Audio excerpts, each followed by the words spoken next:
Livro de Gênesis, capítulo 50, versículo 25, diz a palavra de Deus: E José fez jurar os filhos de Israel, dizendo: Certamente vos visitará Deus, e fareis transportar os meus ossos daqui. E morreu José da idade de 110 anos, e o embalsamaram e o puseram num caixão no Egito. Até aqui. A igreja pode sentar em nome de Jesus. Conta-se um episódio ocorrido no século passado, onde um turista americano tinha o desejo de conhecer um sábio egípcio. E no intento de conhecer esse sábio, ele dirigiu-se à cidade do Cairo, no Egito.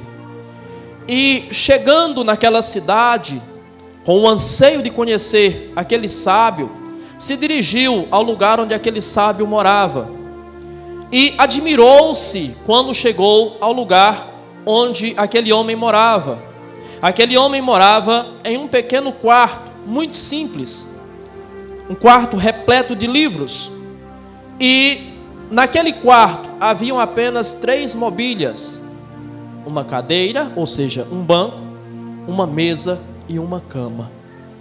E aquele turista, admirado com a situação em que vivia aquele grande sábio, perguntou-lhe: O senhor não tem nenhuma mobília? Isso é a única coisa que o senhor tem? Onde estão as suas mobílias? E aquele sábio rapidamente perguntou ao turista: Onde estão as suas? E o turista respondeu: Mas eu estou aqui apenas de passagem. E o sábio respondeu: Eu também. Essa breve história, esse fato, nos faz pensar sobre a brevidade da vida, sobre os valores da vida, sobre aquilo que realmente interessa na vida. O texto que lemos narra o desfecho da história de José, os últimos versículos do livro de Gênesis, que nos mostram qual foi o desfecho da história de José. José é um homem de glórias, José um homem de uma história fascinante, de uma história inspiradora, e que agora está convalescendo em uma cama, que agora está preparando-se para entregar a sua alma, render o seu espírito ao Senhor. E quando José está preparando-se para entregar a sua alma ao Senhor, ele está preparando-se para deixar a vida dos viventes. Ele está preparando-se para a morte. E a morte é algo inevitável. A morte é a realidade universal. A morte é aquilo que alcança, que atinge todo homem. E aquilo que está acontecendo com José nos mostra que um dia tudo acaba. Um dia as coisas se findam. Um dia a história termina. Um dia o livro se fecha. José está fechando o seu livro. José está encerrando a sua história. José nos mostra que assim também será a nossa realidade. José nos mostra que chegará o dia que nós teremos também que entregar, render a nossa alma, render o nosso espírito, que nós teremos que fechar o livro da nossa história. Hoje, você tem o livro diante de você aberto, no qual você está escrevendo os seus dias, mas chegará o dia em que a capa se fechará e a história se findará. Nós sabemos que aquilo que ocorre ao homem, ou seja, a morte, é por consequência do pecado. E a morte, ela é extremamente democrática. A morte não faz acepção de pessoas. A morte, ela abraça, ela aceita qualquer pessoa. Quando olhamos para a história de José, vemos o quão importante foi aquele homem. Vemos o quão poderoso se tornou aquele homem. O filho de Jacó, que aos 17 anos recebeu uma revelação de Deus, um chamado de Deus. Ainda jovem, mas que recebeu um chamado de Deus. E recebendo esse chamado de Deus, agora, depois de toda uma trajetória desenvolvendo esse chamado de Deus, está deitado em uma cama com 110 anos, pronto para entregar o seu espírito a Deus. Eu imagino que José, naquele momento, começa a pensar sobre a sua trajetória. Ele começa a pensar e a lembrar dos seus feitos. Ele começa a pensar e a lembrar das suas experiências. Ele começa a lembrar das suas angústias. Ele começa a lembrar das suas dores. Mas ele começa a lembrar das suas conquistas. E as nossas vidas são marcadas, sim, muitas vezes por muitas dores, por muitas angústias, por muitas derrotas, por muitos fracassos. Mas a nossa vida também é marcada por vitórias, por triunfos. E nós precisamos chegar no final da nossa trajetória, e não sabemos quando será, e fazer uma reflexão sobre a nossa história. E pensar, durante todo o nosso trajeto, o que fizemos. E naquele momento, nós temos mais razões para lamentar, para nos arrepender, para chorar, ou temos mais razões para celebrar, mais razões para comemorar. José é um homem que não tem do que se envergonhar, ele não tem por que ter vergonha da sua história, porque ele foi grande, ele foi forte, ele foi poderoso. José foi aquilo que a maioria das pessoas buscam ser, ou buscam ser algo parecido. José conquistou como muitas pessoas, como todas as pessoas, aliás, buscam conquistar. Mas até mesmo as pessoas que buscam conquistar coisas, posses, posições, também são atingidos pela morte. Até os grandes, até os fortes, até os poderosos morrem. Assim aconteceu com José. E ao pensar que até mesmo os grandes, os fortes, os poderosos morrem, isso deve nos fazer despir-nos da nossa soberba, da nossa arrogância, da nossa prepotência, da nossa vaidade, do nosso orgulho, do nosso egoísmo. Ao lembrar e ao pensar sobre a morte, devemos entender que, como disse Salomão, tudo na vida é vaidade. Tudo o que conquistamos, tudo o que nos tornamos, tudo o que fazemos é vaidade, é ilusão. Tudo é passageiro, tudo é perecível, tudo é findável. José está lidando com essa realidade nesse momento. E nós, em algum momento da nossa vida, teremos que lidar com essa realidade também, conscientemente ou inconscientemente. E por que eu digo inconscientemente? Porque nós nunca sabemos qual será o último dia. Nós nunca sabemos qual será a última hora. Nós nunca sabemos qual será o último sorriso. Nós nunca sabemos qual será a última batida do nosso coração. Mas certo é que isso vai chegar. Certo é que isso vai acontecer. A história de José nos mostra que a morte, ela expõe as nossas fragilidades. José foi um homem que conquistou o mundo. José foi um homem que conquistou o governo. José foi um homem que tornou-se importante. José foi o salvador do seu povo, mas não apenas do seu povo, de uma geração inteira. E agora está deitado em uma cama, talvez, dependendo dos cuidados de pessoas, talvez não tem condições, desde o dia em que ele se deitou naquela cama, de cuidar do seu próprio corpo, de cuidar da higiene do seu próprio corpo, de fazer as suas próprias necessidades. Ele não pode mais fazer nada sozinho. Então a morte, ela expõe a fragilidade do ser humano. Pensar sobre a morte nos faz ver-nos como realmente somos, nos faz entendermos que nós não somos tão grandes, tão fortes e tão poderosos como nós pensamos, como nós nos portamos. Nós não somos aquilo que nós imaginamos.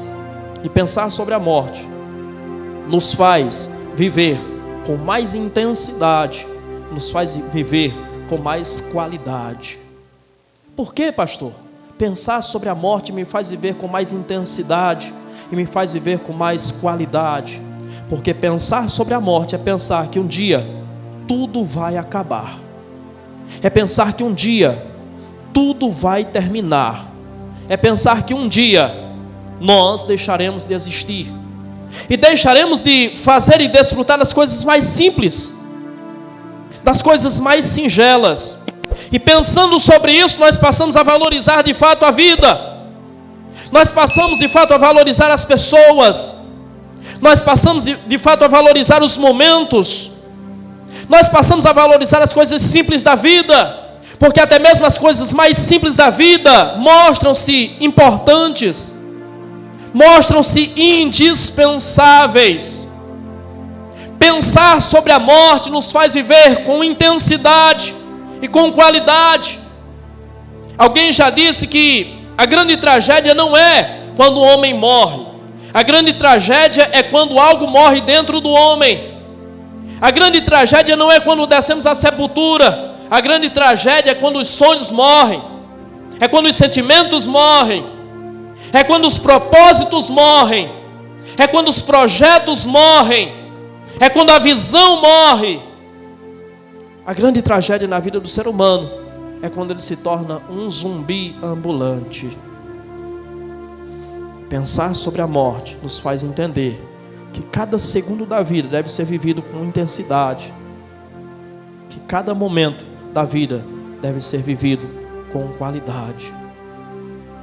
Olhar para a história de José nos faz perceber que a morte não é um ato, a morte é um processo. A Bíblia não relata há quanto tempo José está convalescendo em cima daquela cama, há quanto tempo José está moribundo em cima daquela cama, mas certo é que ele está em processo de morte. E a morte não é um ato, a morte é um processo. Seja a morte física, seja a morte espiritual, seja a morte eterna, mas também a morte social é um processo. Ao olhar para a história de José, percebemos que nós morremos muitas vezes aos poucos, e quando morremos quando deixamos de sorrir, morremos quando deixamos de abraçar, morremos quando deixamos de amar, morremos quando deixamos de desfrutar da beleza dos momentos únicos que vivemos. Os momentos únicos que vivemos são os momentos que devem ser valorizados, mas morremos, e morremos aos poucos, e morremos cada vez mais quando deixamos de desfrutar disso, quando deixamos de achar graça nisso. Morremos quando abrimos mão daquilo que é importante para nós. Morremos quando abrimos mão daquilo que nos completa. Morremos quando abrimos mão da própria vida, quando abrimos mão de viver. Morremos em especial quando abrimos mão do nosso Criador, quando abrimos mão do nosso Deus. José está morrendo, mas o que será que passa na mente de José? Será que passam pensamentos de angústia, pensamentos de dor, de arrependimento? Ou será que José está realizado? Se você descesse à sepultura hoje, algo que é perfeitamente possível, a pergunta que eu faço para você é: você desce à sepultura feliz, completo, realizado, satisfeito com o que você edificou, satisfeito com o que você construiu? Ou será que no momento da convalescência você terá lamúrias, você terá reclamações, você terá arrependimentos, você terá o anseio, o desejo de mais uma vez ter outra chance? Isso, se vem à nossa mente, se ao pensarmos sobre isso, pensamos que não estamos preparados para a morte, não estamos prontos para a morte, mostra que não estamos vivendo a vida que deveríamos viver. Conta-se que Dwight Lamamud, quando estava na cama para morrer. As pessoas ao seu redor buscavam meios de prolongar a sua vida. E ele, ao sentir que a morte se aproximava, disse: se isso é a morte, então me deixem ir, porque é melhor do que a vida. Da mesma forma, Charles Spurgeon, quando estava para morrer, as pessoas oravam por ele, e ele disse: parem de orar para que Deus me salve, porque assim vocês estão retardando o meu encontro com ele. De que maneira encaramos a morte? De que maneira estamos esperando a morte? Ela virá. Mas a pergunta que eu faço é: será que a morte se manifestará na sua vida apenas no dia que você deixar de respirar? Apenas no dia que o seu cérebro parar de funcionar? Apenas no dia que o seu coração parar de bombear sangue para o seu corpo? Ou será que você está morrendo dia a dia? Será que você está nesse processo de morte?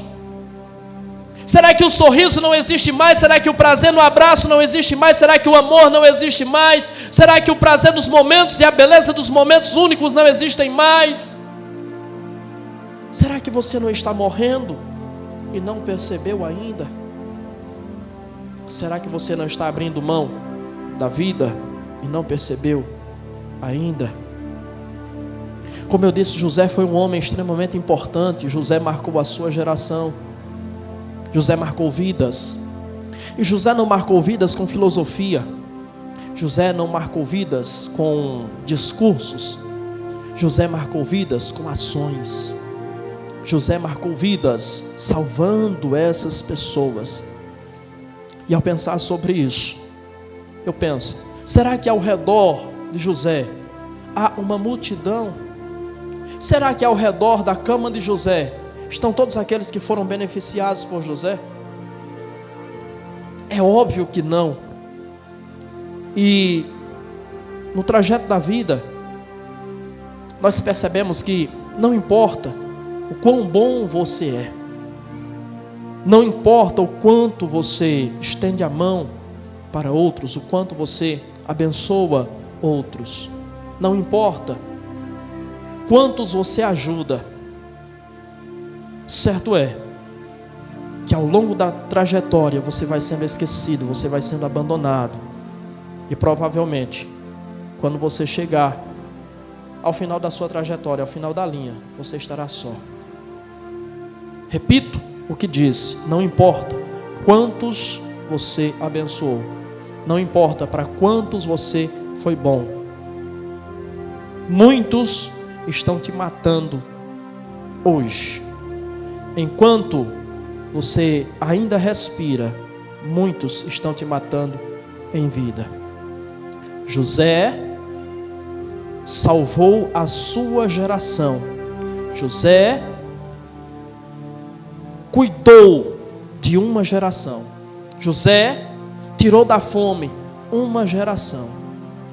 Mas enquanto José cuidou, salvou, tirou da fome uma geração, agora José está morrendo. Não importa o quão bom você seja, não importa o quanto você faça, há pessoas que estão te matando ainda em vida. Há pessoas que estão ignorando quem você é. Há pessoas que estão ignorando o que você fez. Há pessoas que não dão a mínima importância para o que você fez e para o que você é. Eu penso que você deve refletir sobre isso.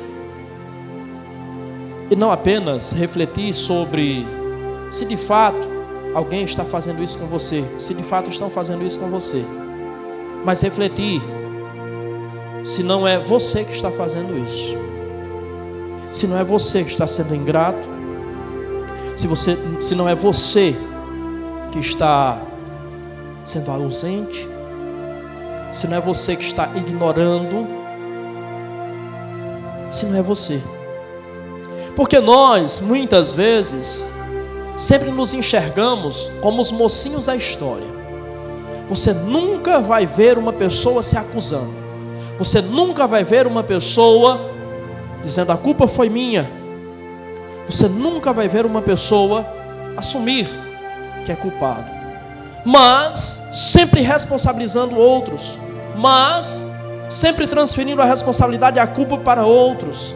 Dificilmente você vai ver alguma pessoa assumir a culpa. Dificilmente você vai ver alguém assumir que é o vilão da história. Sempre somos o mocinho, sempre somos os mocinhos. Mas talvez você seja o vilão. Talvez você não seja o vilão de toda a história, mas talvez você seja o vilão da história de alguém. Quer queira você ou não, quer admita você ou não. A Bíblia diz que José tem 110 anos. E agora José está preparando-se para a morte. 110 anos. José, ele é filho de Jacó, que é filho de Isaac, que é filho de Abraão. A Bíblia diz que Abraão, ele viveu 175 anos. Nós percebemos que a Bíblia mostra que no período anterior ao dilúvio, as pessoas viviam e viviam muito. A longevidade das pessoas era evidente. Sabemos que o homem que mais viveu foi Matusalém, 669 anos. Mas, ao passar o dilúvio, percebemos que a longevidade das pessoas vai diminuindo.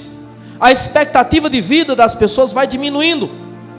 E se Abraão viveu 175 anos, agora o bisneto de Abraão, José, vive 110 anos.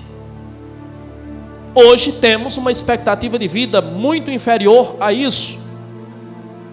Já tivemos expectativa de vida ainda mais inferior. Eu acho que a expectativa de vida no Brasil está na casa dos 70 e poucos anos. Acho que 74 anos, não tenho certeza. Mas houve na Idade Média um período em que a expectativa de vida era de 30 anos. Apenas 30 anos. Então, se olharmos para José com 110 anos, percebemos que ele teve uma vida longa. Ele desfrutou de uma vida longa. E ao olharmos para a sua história, percebemos que de uma forma natural, talvez não era para José ter chegado a toda essa idade. Por quê? Porque tramaram contra a vida de José. Porque tentaram contra a vida de José.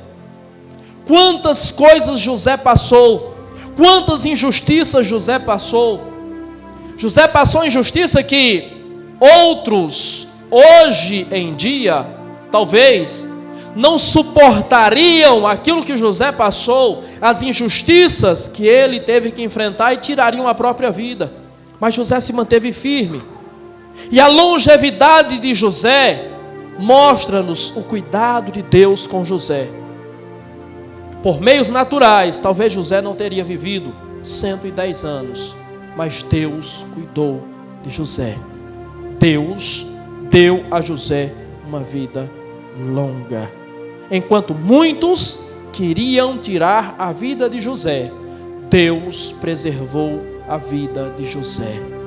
Muitos nos querem ver mortos, mas Deus preserva a nossa vida. Muitos querem te ver mortos, mas Deus tem preservado a sua vida. E quando eu falo de muitos quererem te ver mortos, eu não me refiro simplesmente à morte física, porque talvez a morte física, a sua morte física, não proporcionará tanto prazer a algumas pessoas como a morte social, como a morte emocional, como a sua destruição. Há pessoas que querem ver a tua morte, mas não querem ver você morrer, descer à sepultura de fato, mas querem ver você destruído, querem ver você acabado. Mas Deus cuida de você. Queriam ver José acabado, queriam ver José preso, queriam ver José destruído, mas Deus tinha um plano para José. Deus tinha um posto para José. Deus tinha uma posição para José. Deus manteve José de pé. Deus mantém os seus filhos de pé. Sabe por quê? Porque em todos os momentos que você lê na história de José, se José foi jogado na cisterna, se José foi vendido como escravo, se José foi preso, você lê, mas Deus era com José. José se manteve de pé, José se manteve firme porque Deus era com José. E sabe por que Deus era com José? Porque José não se entregou à decepção, José não se entregou à angústia, José não se entregou aos inimigos, José não se entregou à depressão, José se entregou a Deus. Entregue-se na mão de Deus, mantenha-se na mão de Deus e Deus preservará a sua vida. Entregue a sua vida na mão de Deus e Ele a multiplicará. Lembra da vida de Jó? Lembra da história e do trajeto de Jó? Lembra do sofrimento de Jó? Lembra das aflições e das decepções de Jó? A Bíblia diz que após Deus restituir tudo a Jó, Deus deu a Jó ainda mais 140 anos para que Jó desfrutasse daquilo que Deus havia restituído a ele. Uma das promessas de Deus para o seu povo é vida longa. Entregue a sua vida nas mãos de Deus para que Ele cuide e Ele multiplicará essa vida. Ninguém sabe qual é o dia da sua morte. Por isso, devemos viver de uma maneira a nos entregar profundamente a uma comunhão intensa e profunda com Deus. Se não sabemos qual será o dia da nossa morte, devemos entregar-nos a uma profunda comunhão com Deus, para que esse dia, ou seja, o dia da nossa morte, não nos pegue despreparados. O salmista nos diz no Salmo 116, versículo 15 e 16, que os dias do homem são como a erva do campo, são como a flor. Soprando sobre elas o vento, simplesmente se desfaz. Hoje estamos aqui, hoje temos força, hoje temos coragem, hoje temos vigor, mas a nossa vida é como uma flor. Se o vento sopra sobre ela, as pétalas se desfazem, as pétalas se desprendem e ela perde a sua beleza, ela perde a sua eficiência, ela perde o seu sentido. O salmista retrata a fragilidade e a finitude da nossa vida. Da mesma forma que José, mesmo sendo o homem que foi, agora chegou o dia. A vida é breve, a vida é muito breve, a vida é muito curta. Se a vida é breve, entenda, ela é breve e não deve ser desperdiçada. Ela é breve, e sendo ela breve, nós não devemos perder tempo com besteiras, com bobagem, com coisas pequenas. Há uma frase do primeiro-ministro britânico do Reino Unido, chamado Benjamin Disraeli. Essa frase ficou popularizada na boca de Mário Sérgio Cortella, onde ele diz: a vida é muito curta para ser pequena. A vida é muito curta para ser pequena. José viveu 110 anos e mesmo assim ele teve uma vida breve, diante do plano original de Deus, diante do propósito de Deus, que era destinar ao homem a vida eterna. Era que não viesse sobre o homem morte, quer seja ela física, quer seja ela espiritual. Era que o homem vivesse. E quando nós pensamos sobre essa frase, a vida é muito curta para ser pequena, pensamos que, por mais breve que seja a vida, ela deve ser vivida, ela deve ser desfrutada, deve ser vivida com intensidade. A vida não é pequena quando ela é importante. E a vida, quando eu me refiro à vida, obviamente que eu não estou me referindo à vida no sentido de vida de fato, mas a vida que você vive, é a sua vida, é a sua história, é você.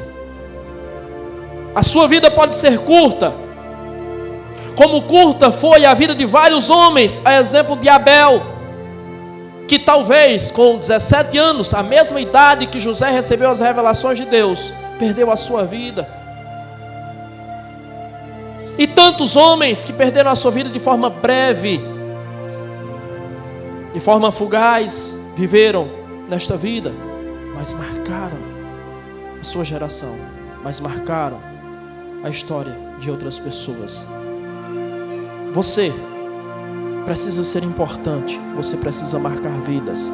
Isso fará da sua vida grande, ainda que curta, ainda que breve, ainda que passageira, mas grande. A sua vida precisa ser útil. A sua vida se torna grande quando ela é útil para outras pessoas. A vida que é moldada pelo egoísmo é uma vida inútil. A vida que é voltada para si mesma, a pessoa que é voltada para si mesma, a pessoa que é incapaz de ver aquilo que acontece ao seu redor, tem uma vida inútil. A vida que é incapaz de sentir a dor do próximo, a vida que é incapaz de evitar a dor no próximo, é uma vida inútil, é uma vida dispensável. E eu não falo do ponto de vista de Deus. Deus não dispensa ninguém. Deus está aberto a acolher e a receber a todos. A graça foi manifestada salvadora a todos os homens.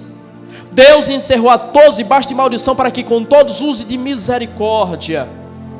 Mas essa vida se torna inútil do ponto de vista social,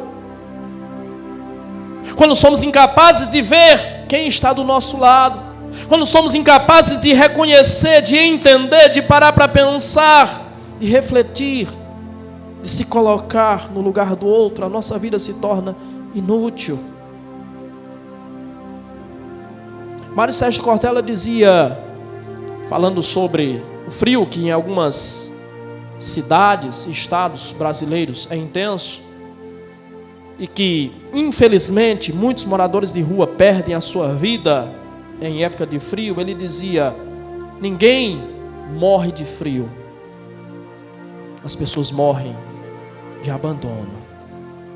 Ninguém morre de fome, as pessoas morrem de abandono. Porque se nós tivéssemos a empatia de abraçar aquele que está com um frio, de acolher, de encobrir aquele que está com um frio, ele não morreria. Não foi o frio que o matou, foi a nossa insensatez, foi a nossa insensibilidade, foi o nosso abandono. Se nós tivéssemos a sensibilidade de alimentar o faminto, ele não morreria. Então não foi a fome que o matou, fomos nós. Fomos nós que o matamos. Se nós somos incapazes de nos colocar no lugar do outro e permitimos que essa pessoa define aos poucos, não foi o seu estado emocional que lhe fez definhar, que lhe matou. Fomos nós, com a nossa arrogância, com o nosso egoísmo, com a nossa soberba, com a nossa prepotência, com o nosso mundinho que nós criamos para nós mesmos. E esse mundinho que nós criamos para nós mesmos nos impede de enxergarmos aquilo que acontece além da bolha, aquilo que acontece ao nosso redor. Nos torna cegos e nos torna inúteis, torna a nossa vida inútil. A sua vida será grande quando ela for útil. A sua vida será grande quando ela marcar. A sua vida será grande quando ela impactar. A sua vida será grande quando ela for importante na vida de alguém. Deus te chamou para ser importante, mas é você que tem que se fazer importante. Imagina só José, se diante das revelações que ele fez, ele não tivesse se assegurado nas revelações que ele recebeu, se ele não tivesse vivido no propósito de viver, de desfrutar daquilo que Deus lhe mostrou, José teria sido inútil também. José não teria feito aquilo que ele fez com a sua geração, não teria marcado a sua geração, não teria salvado a sua geração. Logo, hoje não estaremos falando de José. Sabe o que mais angustia aqueles que pensam sobre a morte? É que hoje nós estamos aqui e procuramos fazer o nosso papel, procuramos marcar vidas, procuramos ser importantes, outros não. Mas quando nós tivermos que encarar a morte, em poucos anos, ninguém lembrará quem nós somos. Se eu perguntar para alguns de vocês aqui, se vocês sabem qual é o nome do vosso bisavô, talvez vocês não saberão. Alguns talvez não sabem sequer o nome do avô ou da avó. Sabe por quê? Porque passaram. E a morte traz consigo o esquecimento. E pensando sobre isso, nós devemos refletir. De que forma nós estamos marcando a nossa trajetória aqui na terra? A nossa passagem aqui na terra? Talvez o seu bisavô, a sua bisavó, não marcou o suficiente a ponto de você saber ou lembrar qual é o seu nome. Talvez você não lembre, ou talvez você de fato nem saiba qual é o nome deles. Mas há pessoas que marcaram. E 1 milênio não apagou a sua história. E 2 milênios não apagaram a sua história. E 3 milênios não apagaram a sua história. E 4 milênios não apagaram a sua história. Olha a importância que algumas pessoas têm, mas não têm uma importância inata. Tem uma importância construída. Eles não são importantes porque nasceram importantes. Eles são importantes porque se tornaram importantes. Então está nas suas mãos o ser importante. E você só é importante quando você marca vidas. Você não é importante para você mesmo. Ninguém é importante para si mesmo. Eu não sou importante por aquilo que eu faço por mim. Eu não sou importante por aquilo que eu visto. Isso é lixo. Eu não sou importante por aquilo que eu compro para mim. Eu não sou importante por aquilo que eu como. Eu não sou importante por aquilo que eu adquiro, pelas posses que tenho. Isso é lixo. Quando eu for, tudo isso ficará. Eu sou importante quando eu marcar vidas. Eu sou importante quando a minha vida for útil para alguém. Então, olhando para isso, será que José tem motivos para se entristecer? Ou será que José marcou vidas? Ou será que José marcou histórias? Ou será que José marcou a sua geração? Deus te chamou para marcar. Então marque. Está nas suas mãos. O texto que lemos nos narra alguns eventos, algumas coisas. E o texto diz que José morreu. E diz que morrendo José, com 110 anos, foi embalsamado. Quando a Bíblia diz que José foi embalsamado, eu não vou tratar de forma muito detalhada do que é o embalsamamento, mas o embalsamamento é algo que foi criado exatamente no Egito, e era comum no Egito. O embalsamamento era necessário para a mumificação. Você sabe que uma das marcas do Egito é as múmias, ou são as múmias que o Egito produziu, que são encontradas, ainda hoje são encontradas.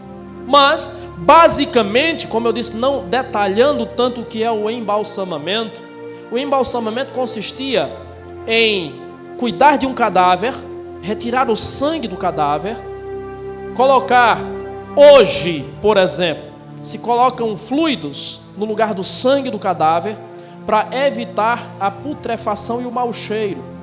Então, com isso, o corpo não apodrece. É retirado os gases abdominais do corpo para que a putrefação não se prolifere. Você sabe que, acredito eu, não me recordo exatamente, mas se não me falha a memória, em 2 horas após a morte, o corpo entra em um estado chamado rigidez cadavérica. O corpo se enrijece. E para que se faça o embalsamamento, é necessário que se retire a rigidez cadavérica. Então, é feito massagem no corpo, ou seja, no cadáver, nas partes do corpo, como na face do corpo, para que a rigidez cadavérica vá embora. Assim, o cadáver adquire uma aparência mais natural, ao ponto de essa pessoa não parecer necessariamente que está morta, mas parecer que está dormindo. E isso é feito para que essa pessoa ou esse cadáver tenha uma longevidade, não apodrecendo. Hoje isso é feito, por exemplo, quando o cadáver precisa ser transportado para longas distâncias, para que o cadáver não venha a putrefar. E isso era comum no Egito, como eu citei. E o texto diz que José foi embalsamado ali no Egito. E quando nós pensamos sobre isso, nós pensamos sobre o desejo ardente que o ser humano tem pela imortalidade. Você sabe que os faraós, por exemplo, eles eram embalsamados, eram colocados em caixões e eram depositados nas pirâmides. Eu não sei se você sabe, mas as pirâmides do Egito nada mais são do que cemitérios. Eram colocados ali. Era feito todo um ritual com o faraó, que era tido como um deus, que eu não vou me ater aqui agora, porque não é objeto da nossa reflexão. Mas ele era preparado para se encontrar com as divindades do outro lado. Por isso, ele precisava estar dessa forma. Por isso era necessário fazer o embalsamamento. Ou seja, isso aponta para o anseio da humanidade, o anseio do homem pela imortalidade. O desejo de vencer a morte que é inevitável, a morte que é universal, a morte que é implacável. Mas desde lá, o ser humano tem esse anseio, esse desejo de vencer a morte. E hoje, o ser humano tem o mesmo desejo. Hoje a tecnologia avança, a medicina avança, não conseguem evitar a morte, mas tentam prolongar a vida das pessoas ao máximo possível, através de procedimentos, através de medicações, enfim. Deseja-se muito vencer a morte, mas isso é algo que está reservado para um grupo de pessoas apenas. A Bíblia Sagrada nos diz, na primeira carta de Paulo aos Coríntios, capítulo de número 15, a partir do versículo 54, e quando o que é mortal se revestir da imortalidade, quando o que é corruptível se revestir da incorruptibilidade, então se cumprirá a palavra que foi dita: tragada foi a morte na vitória. Onde está, ó morte, a tua vitória? Onde está, ó morte, o teu aguilhão? O aguilhão da morte é o pecado, e quem dá força ao pecado é a lei. Mas graças a Deus que nos dá a vitória por meio de nosso Senhor Jesus Cristo. A morte, ela é universal, e as pessoas tendem e tentam vencer a morte, mas existe um grupo que vencerá, e é esse grupo que vai olhar na cara da morte e vai dizer: onde está, a morte, a tua vitória? Onde está, a morte, o teu aguilhão? E esse grupo são os crentes fiéis, são aqueles que vivem e creem no Senhor, porque Ele disse: aquele que vive e crê em mim nunca morrerá. Essa é uma promessa para você. Os faraós não conseguiram desfrutar disso. Os magnatas de hoje não conseguem desfrutar disso. Os bilionários de hoje não conseguem desfrutar disso. Mas você desfrutará. Isso foi reservado para você, única e exclusivamente para você. Isso mostra para que Deus nos chamou. Isso mostra qual é o propósito, o projeto original de Deus na nossa vida. O fato de José ser embalsamado também o identifica com Cristo, visto que o embalsamamento acontecia para que o corpo não putrefasse. E quando eu leio o Salmo 16 e versículo 10, eu vejo a palavra profética de Davi a respeito do Senhor, quando ele diz: Ele não deixou a minha alma no Sheol, e não deixou que o corpo do seu santo visse a corrupção. José é um dos principais tipos de Cristo no Antigo Testamento, e o fato de José ser embalsamado o identifica com Cristo. Da mesma forma que José não apodreceu, Cristo também não apodreceu. Isso está registrado em Atos capítulo 2 e versículo 31, quando o escritor, ou seja, Lucas, relembra as palavras de Davi e diz: como disse Davi a respeito do nosso Senhor, Ele não entregará a minha alma, não deixará que a minha alma pereça no Sheol, nem deixará que o meu corpo apodreça, ou seja, veja a corrupção. Esse é o projeto de Deus para o seu filho, que a sua alma não esteja no Sheol. Sheol, ou Sheol, ou Hades, é o inferno. Deus não quer que a alma dos seus filhos esteja no Sheol. Deus não quer que o corpo dos seus filhos veja a corrupção. Deus chamou seus filhos para a salvação. Deus chamou seus filhos para a pureza. Deus chamou seus filhos para a santidade, para a santificação. Essa palavra não é apenas sobre José. Essa palavra não é apenas sobre Cristo. Essa palavra é sobre você. Essa palavra é sobre mim. Essa palavra é sobre nós. Deus não quer a tua alma no inferno. Deus não quer o teu corpo na corrupção. Após embalsamar José, o texto diz que colocaram José em um caixão. E falar sobre caixão é falar sobre o fim da linha. No caixão toda glória acaba.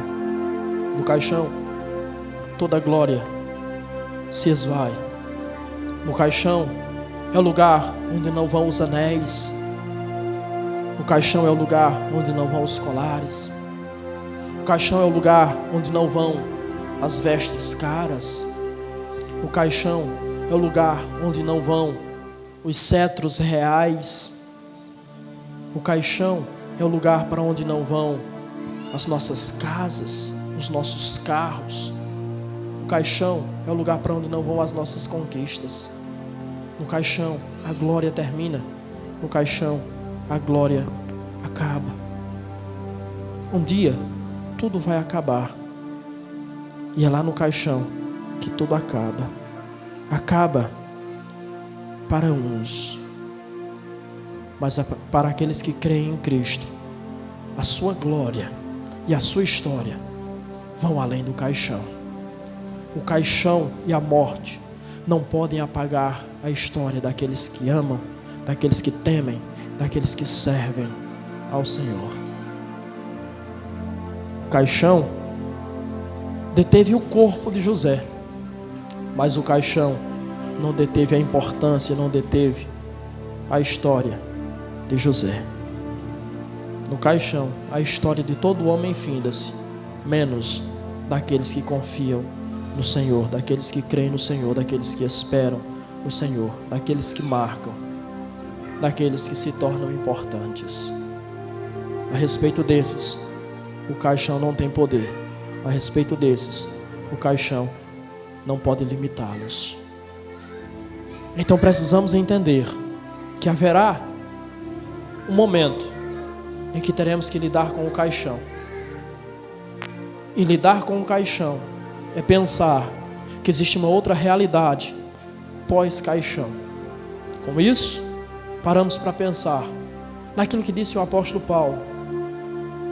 1 Coríntios capítulo 15, versículo 19, ele diz: se a nossa esperança firma-se apenas nas coisas dessa vida, somos os mais miseráveis de todos os homens.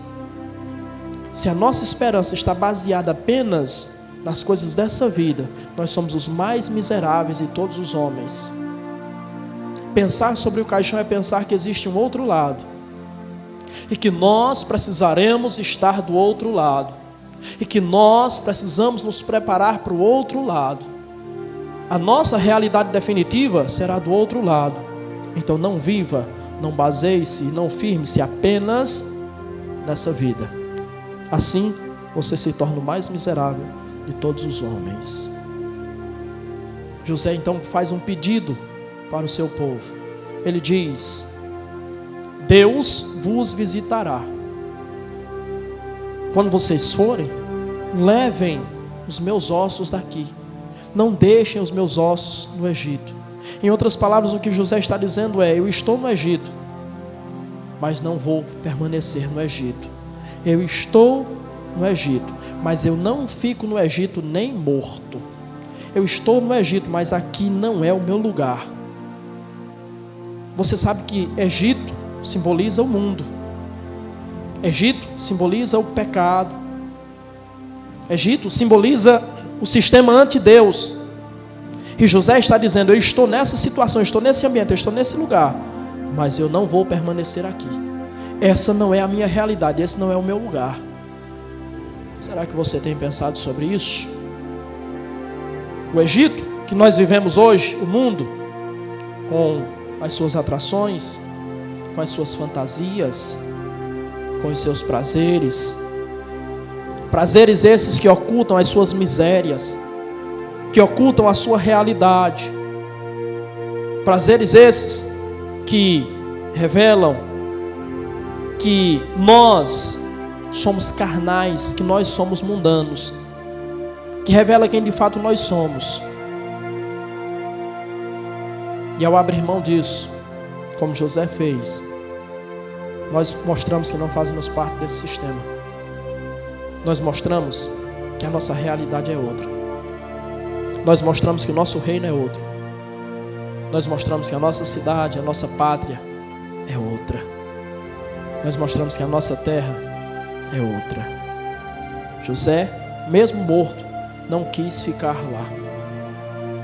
E eu me recordo das palavras registradas por Mateus, no capítulo 1, versículo 15, aliás, no capítulo 2, versículo 15, quando Mateus registra que, estando Jesus no Egito, ficou no Egito até a morte de Herodes. E sabendo da morte de Herodes, ele volta do Egito, juntamente com a sua família, para que se cumprisse o que foi dito pelo profeta: do Egito chamei meu filho. Do Egito chamei meu filho. O Egito não é o lugar dos filhos de Deus. Deus chama os seus filhos do Egito, o sistema do mundo. Deus os chama porque do Egito eu chamei meu filho. Deus te chama hoje. Sai se você está em um sistema mundano, sai se você está com uma mentalidade mundana, sai se você está com influências mundanas, sai enquanto é tempo, porque Deus chama do Egito os seus filhos. Se você é filho dele, você não permanecerá ali. Gênesis é o primeiro livro do Antigo Testamento, e Gênesis encerra-se com o texto que lemos, com os versículos que lemos. E os versículos que lemos narram José morrendo, sendo embalsamado e sendo colocado em um caixão. José encerra a sua trajetória, encerra o livro de Gênesis dentro de um caixão. É isso que o Egito tem para quem nele está: um caixão, a morte. É isso que o Egito tem reservado para quem nele está: a morte. Em contrapartida, nós temos Mateus, que é o primeiro livro do Novo Testamento. E o primeiro livro do Novo Testamento encerra-se com Jesus vencendo a morte, de pé, com o corpo glorificado, com o corpo eterno, vivo, porque essa é a realidade e esse é o destino que Deus tem para os seus filhos. Não é o destino do Egito, um caixão, a morte, mas é o destino que foi dado a Cristo, de pé, vivo e com um corpo glorificado. Cabe a você, enquanto filho de Deus, desfrutar dessa realidade. Sabe como é que isso é possível? Sabe por que isso é possível? José, ele nos diz no primeiro versículo que lemos: Deus vos visitará. Deus visitou aquele povo. Deus tirou aquele povo do Egito. Deus visitou o seu povo. No dia de Pentecostes, Deus veio ao encontro do seu povo. Mas ao contrário daquilo que aconteceu com o povo de Israel, Deus não apenas visitou, Deus veio para fazer morada com o seu povo. Deus está na sua vida se você é seu filho. E se você é seu filho e Ele está na sua vida, Ele te chama do Egito, Ele te chama da morte, Ele te chama das trevas, para viver no seu reino, para viver a sua vida, para viver na sua luz. Aceite o convite dEle e viva plenamente essa vida que Ele preparou para você.